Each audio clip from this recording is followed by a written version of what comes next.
Good morning.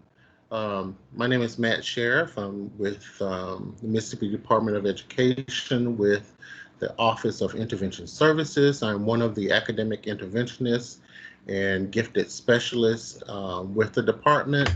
And this morning, just want to share with you a really good resource to use um, when looking for interventions or intervention programs. It's called What Works Clearinghouse. And it was created by the Institute of Education Sciences. Um, it's a digital library of educational research which focuses on evidence-based instruction, education. It reviews the existing research on different programs, products, practices, and policies in education. So one of the things that as interventionists, you probably will be um, or will find most useful um, are the practice guides. So the website is ies.ed.gov, but you can do a Google search for What Works Clearinghouse, and it should take you directly to their site. And once you get on their site, you'll see specific topics that you see here: literacy, mathematics, science, and behavior, etc. And this is for grades K through 12. So you'll find a plethora of resources um, to use here in the clearinghouse. So again, one thing you will find most useful is down here where you see quick links, and you would click on the practice guides. If you click on the practice guides, what it does is give you specific topics on various skills that you want to target. Um, for instance, fundamental skills to support reading for understanding in kindergarten um, through third grade. So what you want to do is, based upon the research, is look closely at the recommendations. And it gives you four different recommendations, and you always want to look at the strong evidence or the moderately strong evidence to look at that research and those practices for the skills and uh, the resources that you want to implement um, in your classrooms or intervention or with your intervention students. So again, this one is the fundamental or foundational skills to support reading for understanding in K through third. So if we look at number two, where it says develop awareness of the segments of sounds and speech and how they link to letters, what you have is a drop down menu that shows more.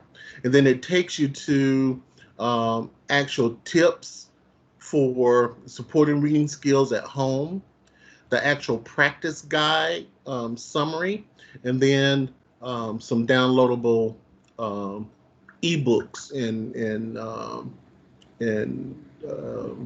text that you can actually use for interventions. So quickly, if you look at the practice guide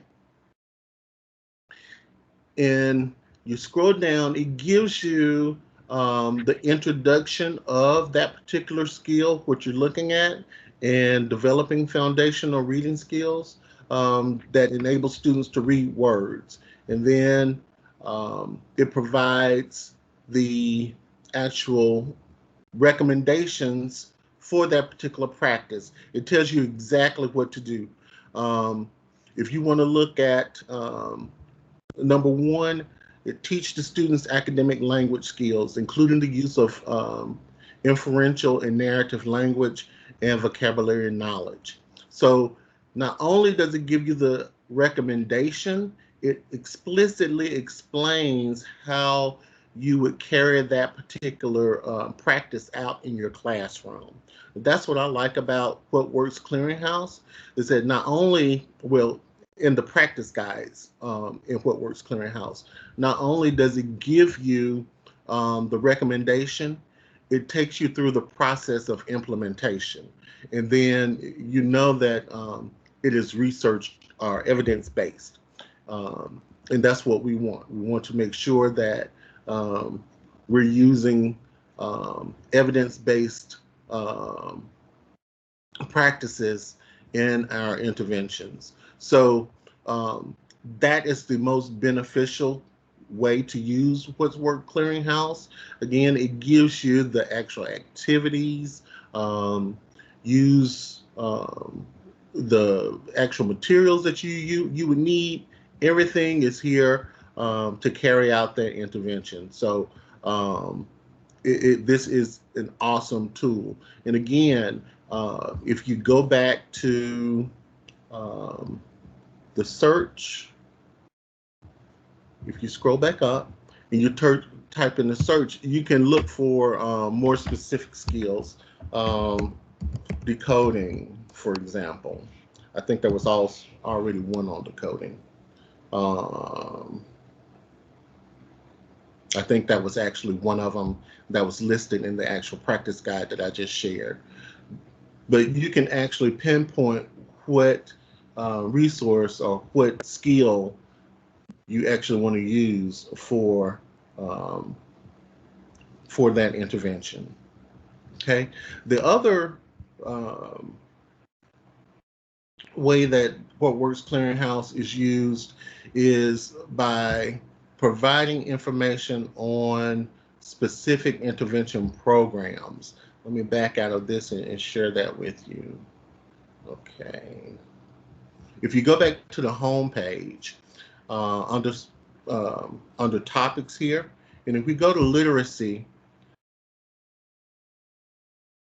right here under the results that are shown, that are filtered, you have different programs that are used, some that you may be actually using in your schools now, but you can actually click on the various programs and actually see how they're rated, whether or not there's some strong evidence, moderate evidence, or no. One that I found interesting was, let's see, it was Accelerated Reader. Let me find it really quickly. I'll pass it. Here it is, Accelerated Reader. So if you're using this program at your school, one of the things that you want to pay close attention to is the effectiveness rating. So if I were to use this program at school, at my school, I would strongly use it for comprehension, not so much as fluency, because you see here where under the effectiveness rating that it shows that it is somewhat moderate in terms of supporting students and closing the gaps in reading comprehension. So that's the good thing about going through, you looking at the different programs that you may already have, or programs that you're interested in purchasing for your school or district. It gives you that information that you need to know whether or not that particular program is effective and is backed by evidence-based research. So that's that is pretty much the gist of using this particular piece to What Works Clearinghouse in regards to analyzing and choosing the most appropriate intervention for your particular school or district. And again, as interventionists, what you may find most useful are the actual practice guides that are found under the quick links. Very simple to get to, is very easy to navigate. So we just wanted to share, this particular website with you as an additional resource. Okay. And Matt, I just wanted to add, I had a call with What Works Clearinghouse this summer, and they kind of took me through the website, and they said, they were like, well, are you using, these quick links at the bottom? And I was Hmm. like, honestly, I don't think I've ever scrolled down that far. I just go to the home and I click on literacy or, oh, sorry, my camera on, behavior or math. And they, scrolled down and showed me this and pointed out the practice guides. And I was like, that is so helpful, Hmm. So thank you, Matt, for showing that and explaining that, because that was a piece that I wasn't even aware of.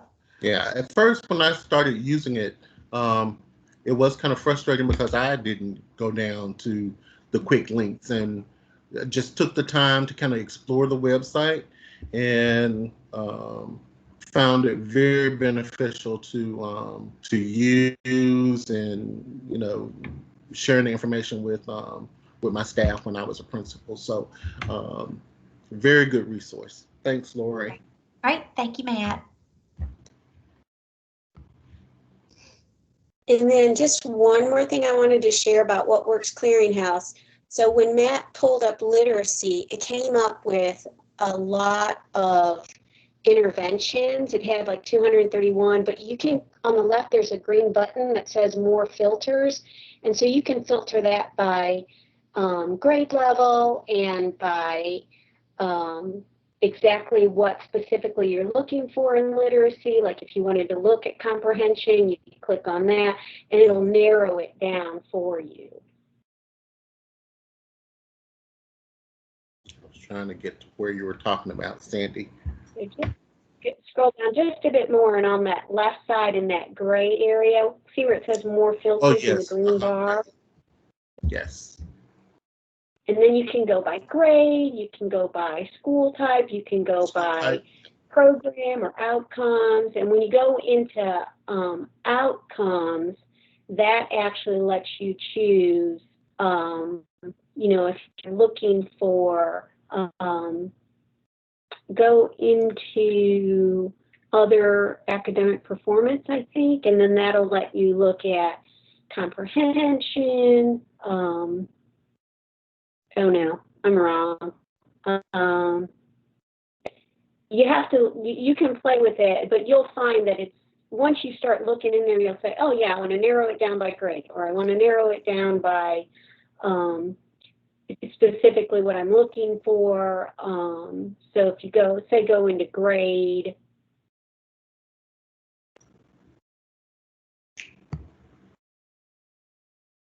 so it's only giving you, in this case, it's only giving you, because I think that other one is selected. That's why it's only giving us one. So you can narrow it down to very specific areas that you're looking for. And that's one of the reasons why I shared the actual practice guide, because again, this takes you directly to an intervention program.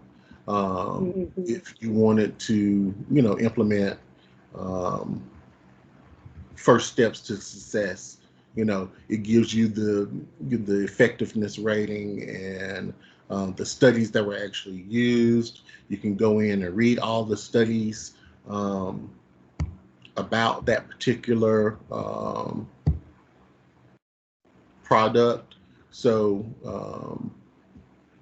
again, this would be most useful for maybe a district level or principal, your leadership team, in deciding what particular program you want to use. Whereas the actual practice guide is more applicable to the use for interventionists and teachers actually working with students directly. So, yeah. I love that. Mm-hmm. I'm glad you shared this, because I was like Lori, I had never seen it either. Yeah. All right. Thanks, Sandy. Thank you, Matt. Okay, so I am going to share my screen, and I hope this will work. So hopefully you are seeing my screen. Now,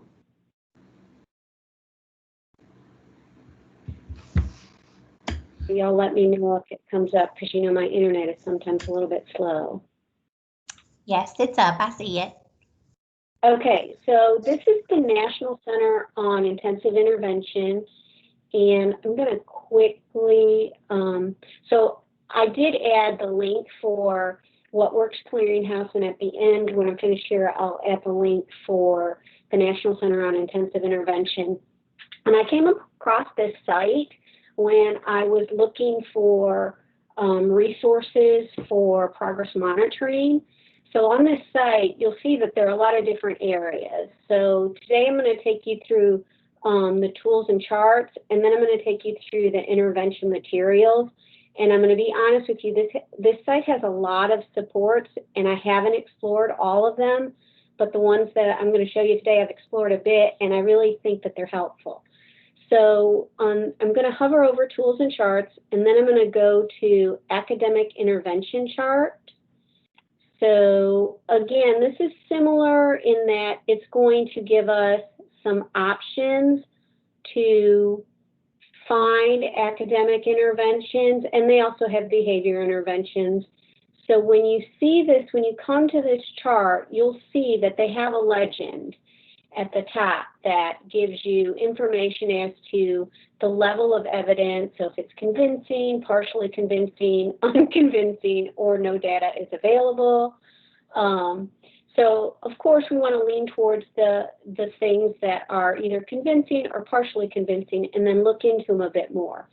So you can also filter this by subject and by grade level. So I'm going to filter this by reading and also by middle and high school. And then you click apply filters, because right now I've got every single one of their interventions that they have studies on listed. I don't want that. That's too much. So I have to click apply filters, and then it will regenerate, I hope.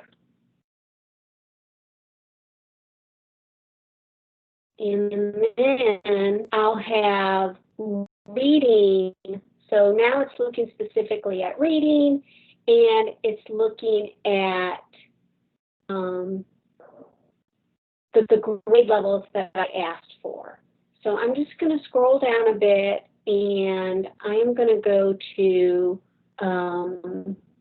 Read 180, because I see that there are 3 studies for Read 180. So when I first looked at this, I thought, well, it's got convincing evidence through every one of them. And let's say I was looking at this for a specific group of students. If I were looking at this, say, for my English learners who are struggling with reading, and I want to do an intervention class for some of them, when I first looked at this first study, it didn't have very convincing evidence towards English learners. So I thought, well, maybe it's not really going to work at that. But then I thought, well, let me see, there is another study. So I looked at this second one, this Kim et al. Report. And when you go into these studies, what it does is it shows you a summary of the report, and it gives descriptive information on what the program is. Then as I scroll down, you can see that it tells you which grade levels and also who the intended groups are for. So I see here that English learners is an intended group. So when I scroll down, I've got all this information on exactly what it covers. It does cover phonological awareness. And then when I look here at reading, it does actually cover all the components of reading. I might not need all those components for my students, but I want to look further to see what else it covers. Okay, it's got some writing and some spelling in there. And then when I really scroll down, there's a lot of information in these reports, and they're really pretty easy to read. They weren't technical, and they're not something that's going to take you, I think it probably took me 20 minutes total to really look at this and to see, would it be something that I want to use? It does also give you information on if the instructor or interventionist needs specific training and if they provide training. And it gives you information on costs. And then further down, it gives you information on the participants. So you can see here that it's going to give me an effect size for the different grade levels and for different races, ethnicity, social economic, disability status. But really, remember, I was looking for English learners. So I don't see it here. It might have been another study that I looked at. I know in one of the studies for this program, maybe it was Lang, it actually showed like a really high. Remember, when we look at effect size, 0.2 effect size is small, 0.5 is medium, and 0.8 or higher is really high, is a large effect size. So I'm scrolling down on this other study. Yes, this was the study. So if you look at my EL status on this one, the effect size for this group was 1.83 for English learners. So that was a really positive effect size. So I thought, well, this really could be a program that works. So that's just one way to help you look at the different programs that they have, just to give you information on doing this. So now what I want to go through is I'm going to go back to this bar at the top, and I want to go to intervention materials. And if I hover over it, it gives me some sample lessons and strategies, and this is what I really liked.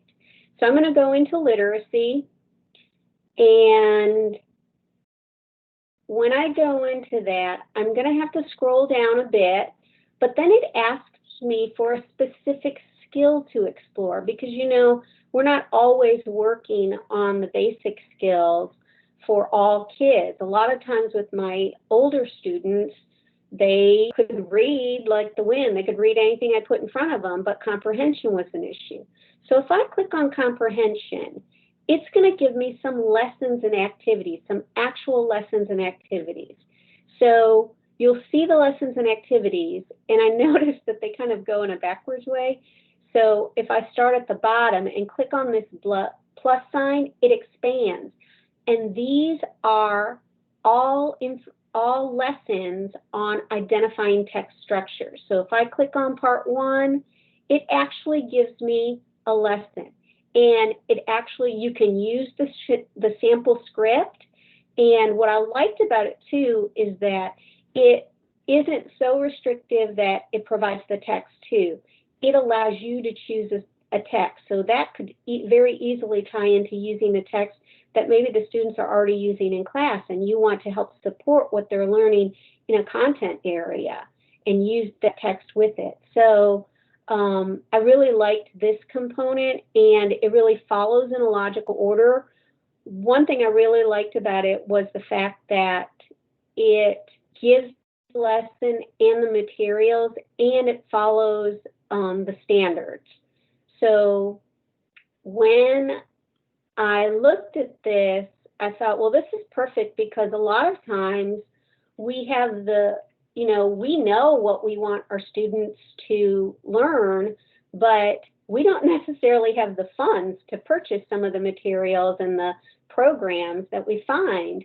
So what I liked about this, and what I like about what Matt showed us on What Works Clearinghouse, is how to find some of that information that's available for no cost that we can implement when we don't have funds. And that's it for that. Any questions about that? I'm going to I'll put that in the chat, the link.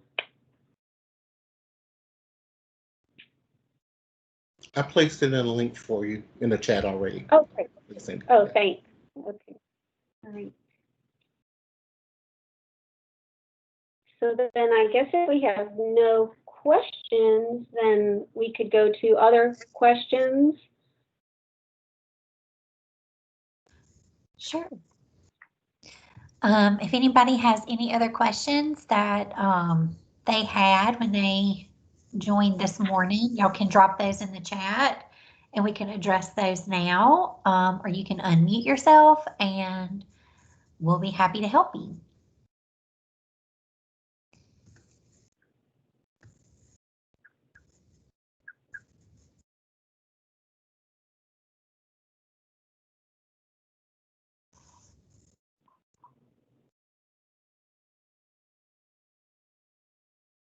I'll share again what I shared at the top of the hour, that we have decided to transition to monthly virtual calls instead of weekly.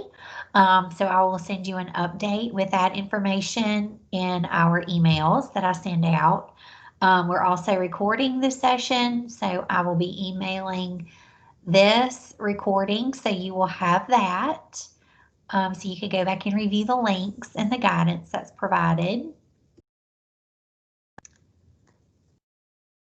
Anything else from the team?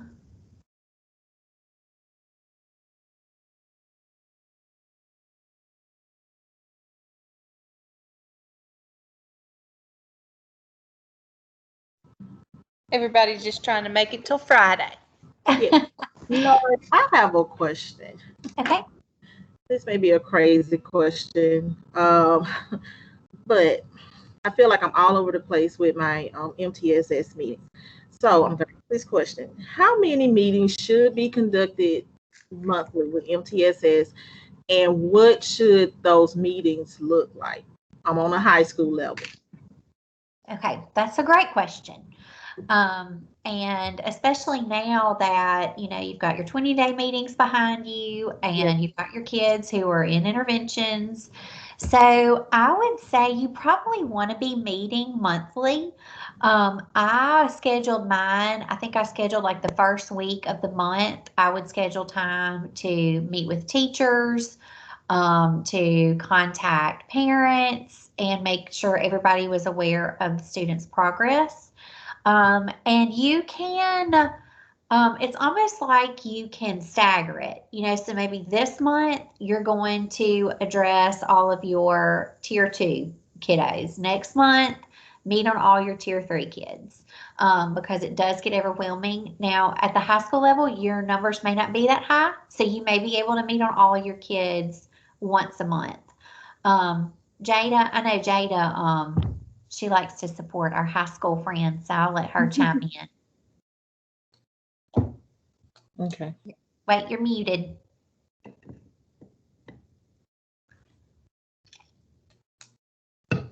Oh no. Let's see.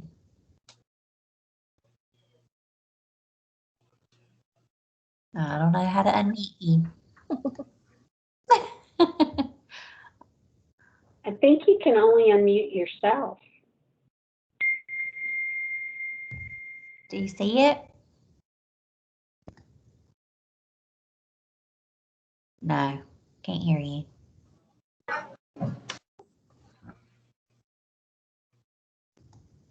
All right, well, while Jade is figuring that out, it's really, we have our recommendations. So for tier 2, we, yeah, so she dropped it in the chat. Thank you, Jada. She's going to say maybe every 5 weeks.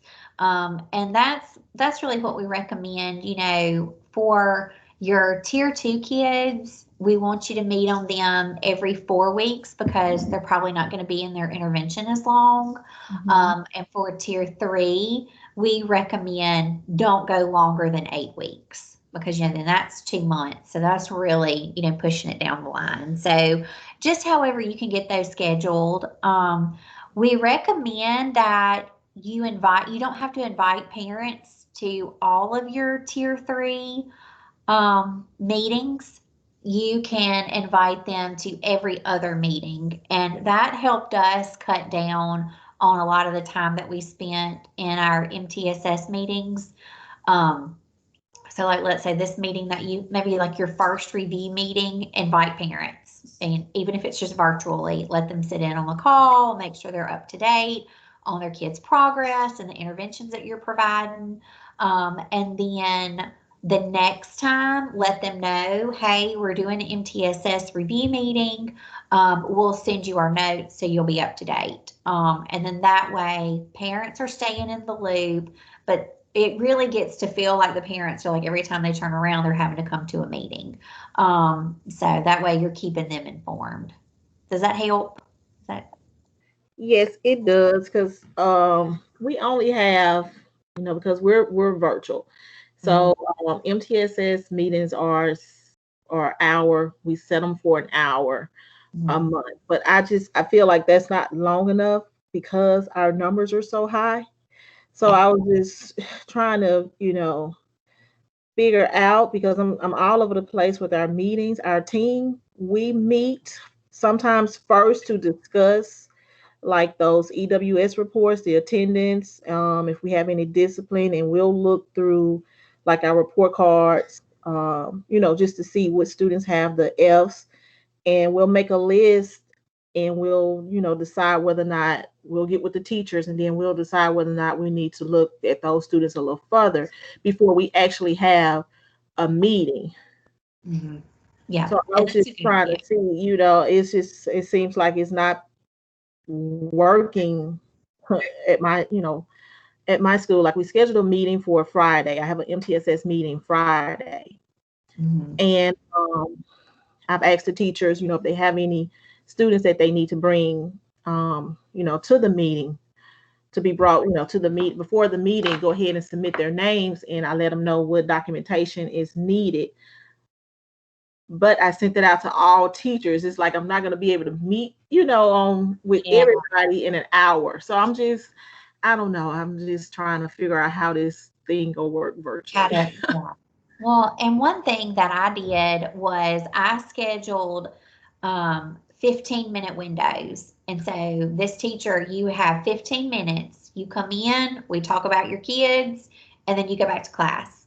Okay. And then the next 15 minutes, here comes the next teacher, talk about your kids. And then that way it's a little bit more, that's their time, 8 to 8:15. This is Miss Smith's time. And that's when you can kind of talk about those kids. And that might give you a little bit more structure too. Okay. Yeah. Sandy, did you have anything into that? What grade level are you at? 9 through 12. So you might also you could also split it up by department. Okay. And say, the English department, the math department, the science department, the history department, because then you can do it maybe each week will be a different department, and then you get a broader picture of if you've got one student who 3 different teachers brought to your attention, then that's that one I really need to focus on. When you hear it from that first teacher, yes, but we have to think about the broader picture, but that gives you just kind of a better way to focus your time, and then kind of correlate everything together. Okay. And maybe give yourself that planning time too, to say, I am going to meet with teachers this Friday, but I'm setting this specific time aside this Friday so that I can really look at everything that was presented. Because a lot of times we meet with teachers, like I would meet with teachers all day long, and then the very next day I'm back to working with kids, because I don't like to miss out on working with my kids, but I had to plan that time. That was like my stop and think time, so I could really focus on, what do I really need to look at for different kids. Okay. And then Jada had a few points in the chat box, just making sure, a teacher can't come to the meeting, to just touch base with them to see if they have any updates with the kids. And then also, if a teacher wants to meet on a new student, ask him or her to bring documentation of the differentiation that's taken place at Tier 1. And that's a great idea. Yes. Yeah, I really like that, because then that way they're bringing their documentation, and it'll show you what they've been doing to work with it. Yeah. Okay, well, thank you. That helped a lot. Okay, good. You're welcome. Okay, and then Susan said, is this a change from what we've said in the past, that parents are required to be invited to all the Tier 3 meetings?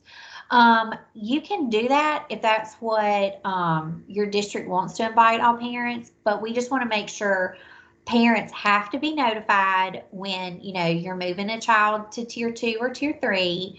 And then, of course, you want to invite them to the meetings to make sure that they're aware of progress and updates, but they don't have to come to every TST meeting. So if you want them to come like to the first one, and then the next one, just send them an update of the notes that were taken and then invite them to the next, if that makes sense. It's almost like you get to skip one, because I tried that. I tried inviting them to every one, and then parents were like, this is too much. Every time I turn around, I'm coming back up to the school.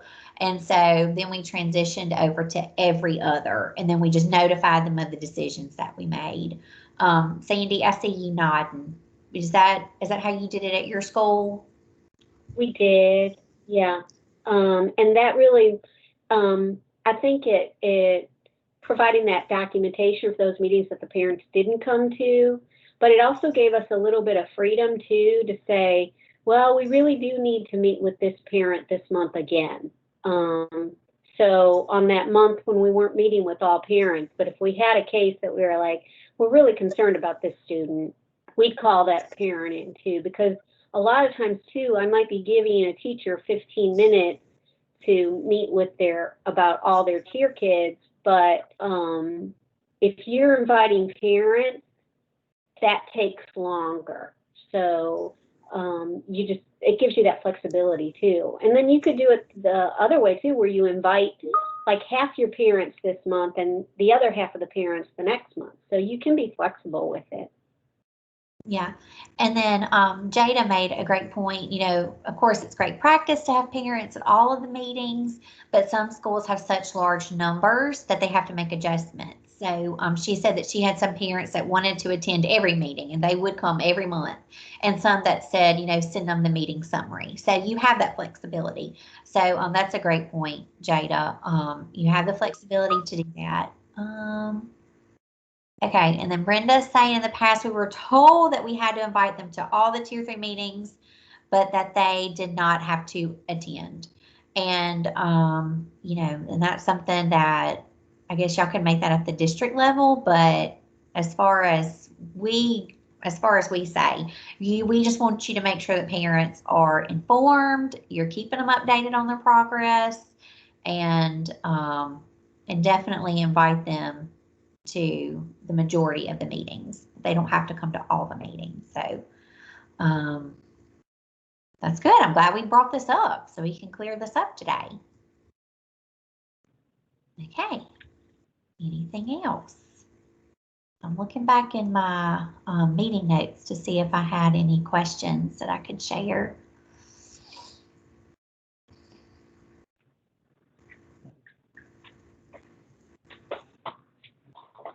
I would like Ginger to share, and I feel like we talk about this most weeks, but I feel like this is still such an issue for our virtual kids. If you'll just share, I heard some strategies yesterday that of what schools are doing and just some incentives to making sure the kids are logging in, making sure they're completing their work. One of them was, if the kid logs in on time, or if they completed their assignments, different things like that. Ginger, do you have any tips that you could share with the group? Just some more motivation. So I think we have to be very mindful, because we do know that lots of our schools that were, 100% traditional or even hybrid have now, there's been a great shift across the state to go back to a virtual setting. We hear more and more schools every single day that are going virtual. And so I think we need to be mindful that that's a reality, and that we have to we have to do something to get these kids involved. This is the time that I would be reaching out to local businesses for incentives. I'm telling y'all, Chick-fil-A gives our local district a ton, a whole stack of free meal cards. And you have a kid who's on a behavior plan, stick that in the mail, and let them know that you appreciate them and that you see their efforts and they're trying. I know locally, like our Sonic did something as an incentive, like free ice cream coupons or something like that. Like we just have to be mindful, y'all. Like you have to know what's going on in our kids' lives, go back to establishing those relationships and get those good relationships going. And make sure we're checking in on those kids that we know are in difficult situations. I'm really just being creative, y'all. Like it needs to go back to like the foundational stuff. But no, y'all, and like Lori was talking about, she heard some strategies yesterday. The entire country is struggling with this. Our conference that we're at is a national conference, and y'all, every state yesterday was talking about how this is the biggest issue. Is how to get kids, logged on, if they can log on. How do we like translate that into the virtual setting, things like that. I do want to say, y'all, I don't know that as a behavior, I would not be like giving the incentive that you get to miss a class if you log on to so many in a row. That's counterproductive. The goal is to get them to log on. That should not be the reward to take that away. I never underestimate the power of a nice letter, like a cute card. Drop it in the mail. Makes them feel special. It makes them feel appreciated. Y'all know how we get excited, especially those littles, y'all. Like my kindergartner's teacher sends them just a sweet note every couple weeks in our mailbox. She thinks that's the coolest thing ever, because she gets the mail. Y'all just remind your teachers to hang in there. Like we know that everybody at this point is super, super stressed, and we know that there's a lot going on. And so just remind your teachers to take care of themselves too. But know that their littles and our students are also struggling with that. Yeah, and I think if there's any way to help them with the balance between, if they're working with their virtual kids, they're working with their face-to-face kids, and helping them with a good balance of having time to plan, and giving them that support. Y'all know that staff morale is just as important as the instruction. Like y'all, you have to go back to your staff morale and making sure you're taking care of like your adults. Like I always say, you have to value your human capital, y'all. They're the ones doing the work. I have seen some really cool things like in Facebook, things that have gone viral, like principals doing, gratitude parades where they drive around to the teachers' houses holding signs like "we appreciate you" kind of thing. Just remember, y'all, like everybody is stressed, and the holidays are going to do nothing but exacerbate that. And so just remember that like you've got to take time for yourselves, and that you have to remind your teachers that they're appreciated. That's great, Ginger. And we all want to hear that. We all want to hear, we're appreciated, we're doing a good job. And even if it's like she said, just dropping a note in the mail, or a little gift card somewhere, it can make you feel better. Okay, so Jada pointed out that she's gotten a couple of calls lately about next steps. So if you have a school that's not wanting to move forward with the comprehensive evaluation, but the parent really wants it, and Ginger might have some to add to this too, but just making sure that if the school is saying, no, we don't want to move forward, that, they have to have a reason. And I believe that they have to, write it out. This is why we're not going to move forward with a comprehensive evaluation at this time, and explain that to the parents. And then definitely I would say, if they're not moving forward, then they need to explain what they're doing. So if they're going to continue a tier 3 intervention, if they're going to try maybe some behavior approaches, whatever it is that they're doing, they need to make sure they explain that to the parents so they're aware. Ginger, do you have anything to add to that? And y'all, okay, so nobody likes to talk about this part, but that y'all that's a child find issue. Is that if the parent feels there was enough data and the school refused to test, that's a IDEA. At that point, it steps into IDEA. parents can file a complaint with MDE's Office of Special Education in their parent engagement department and allege that the district did not look at the correct documentation or they made the wrong choice, things like that. And MDE is required under IDEA to investigate those, whether the district is wrong or right. The department has to look at it. They have to investigate. And a lot of times the district is completely justified. They made the right decision, but sometimes y'all they're not. And at that point, then the parent has filed a complaint and it has to be investigated and the district has to go back and have corrective actions.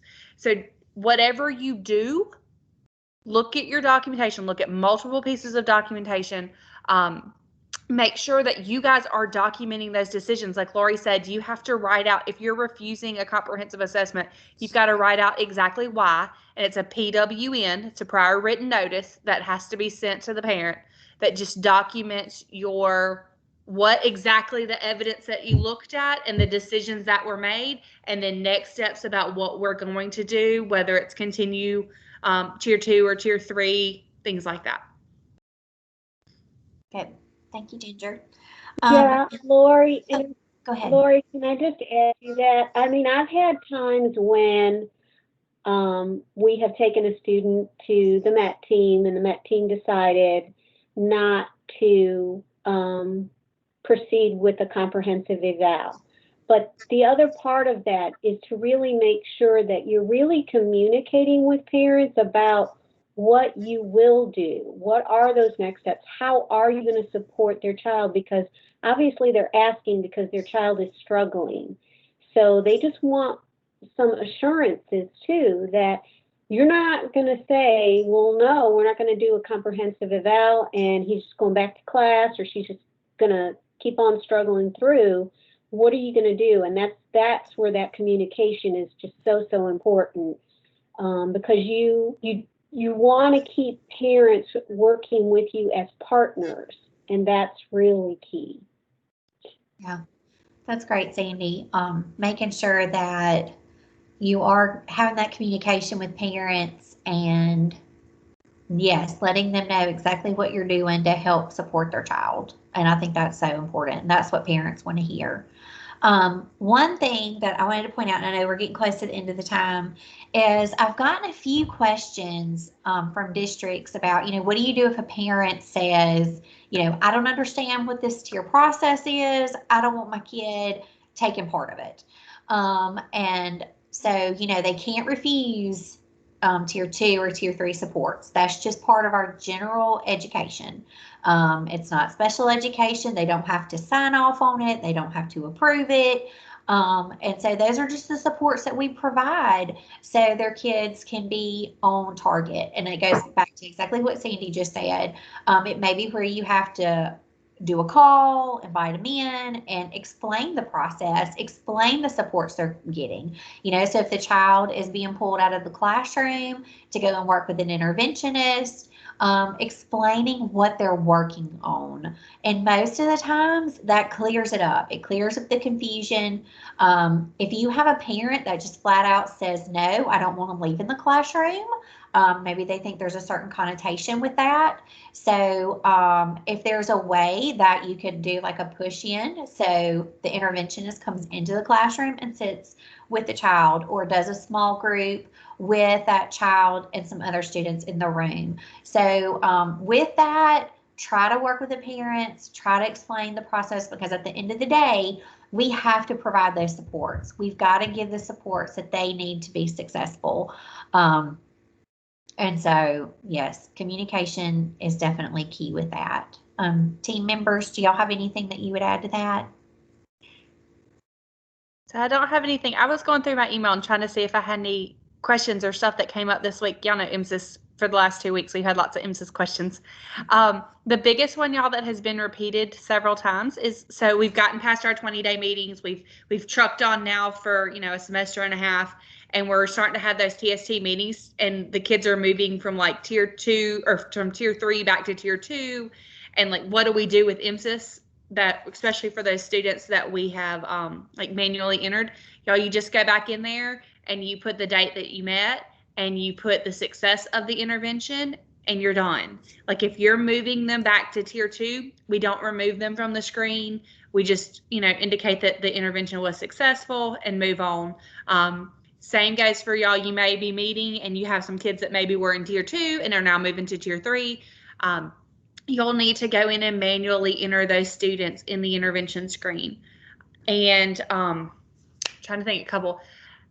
Yes, y'all, both academic and behavior, if you're in tier 3 for either one of those, they both have to be documented in MTSS.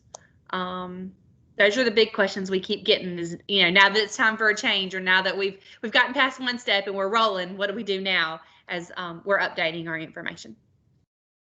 All right, thank you, Ginger. So finally, I will say if you have any certain topics that you would like for us to cover in the next months, you can drop those in the chat box. You can email them to me. And what we're doing now is we're just kind of going through and looking at the months and seeing what topics would be good. So if you have a good topic that you would like for us to cover, you can email me and I'll drop my email in. I'm sure most of y'all know it by now, but I'll drop it in just in case. And we'll be happy to address that. Okay, so we had a quick question. Are students that receive an IRP during BOI or MOI entered in MTSS? So yes, if they have an IRP, they're considered a tier 3 student. So they would need to be in MTSS. Right, Ginger? Correct. Okay. Any other questions? All right, well, I know we covered a lot today. We have those great resources that Matt and Sandy shared, and be looking for my email. I'll send the recording out and the updated link for our monthly calls. All right, well, if there's not anything else, I'll stop the recording.